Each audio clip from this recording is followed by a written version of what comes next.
Welcome to the TUE Brew Review. This week we are checking out Wet.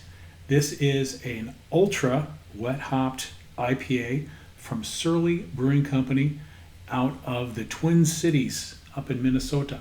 So we're at the time of the year here in the mid to late fall that we're getting into the wet hopped beers.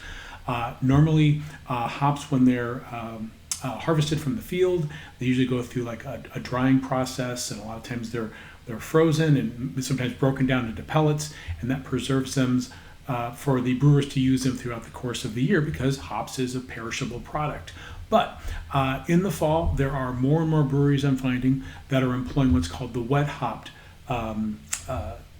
recipe style, and that is literally taking the hops right from harvest and getting them sometimes the same day to the brewer and thrown into the mix and making beer out of them. So this has fresh hops, often referred to as wet hops, because there's still a good amount of moisture content that is still in the hops. So just like with any food product, when you can get something fresh from the source, you tend to get brighter flavors. So I've seen more and more breweries making these. These used to be mostly in the Pacific Northwest area, because that's where the hop fields were, but they have more and more varieties of hops that will grow throughout the country, namely like the upper Midwest area, Minnesota and Wisconsin and Michigan. So there are a lot of available hop fields for brewers such as Surly and Midwestern brewers to use wet hopping as a technique. So if you see a wet hop beer on the shelf, by all means, check it out. So this is a 16-ounce can. It's ultra wet hopped. I don't know if ultra makes a difference. Surly is kind of known for using bold adjectives and descriptions, so I think that's just a term that they've used. There's your independent craft brewer logo. We got 7% ABV, which is about right for an IPA, and your classic holy trinity of hops: Citra, Mosaic, and Simcoe. Those are kind of your citrus, fruity, pine, classic hops that are used in today's modern IPA. And let's go ahead and get into this guy. So we've got a real nice, kind of a cloudy, hazy yellow pour going on there.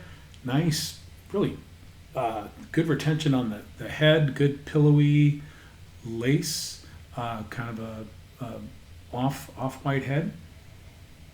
There's those again, the trinity of hops.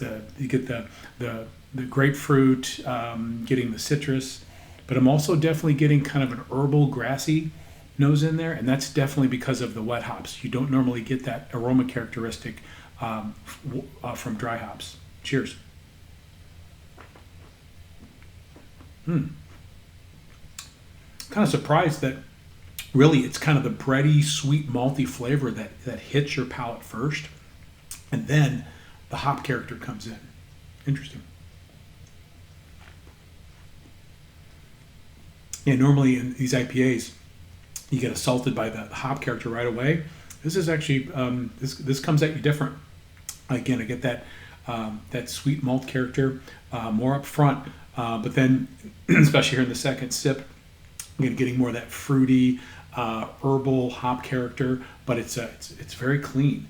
I also like the body on this. It's got a light to medium mouthfeel, and again, you get the sweet malt, which kind of helps cut through some of the pleasant hop spice. So, and I'm getting in the finish a nice lingering amount of the hop spice. But this is a very well balanced IPA. I really like this. This is extraordinarily well done.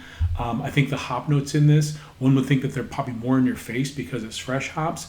It's really the opposite. The hops in here, they're definitely there, but they're more nuanced. So this is fabulous. I'm glad I tried this. If you get a chance, this is the time of year. Go out and seek a wet hopped IPA. They should be on the store shelves, especially throughout the Midwest and out in the Pacific Northwest. So there you have it, the wet, ultra hopped IPA from Surly Brewing Company. Cheers.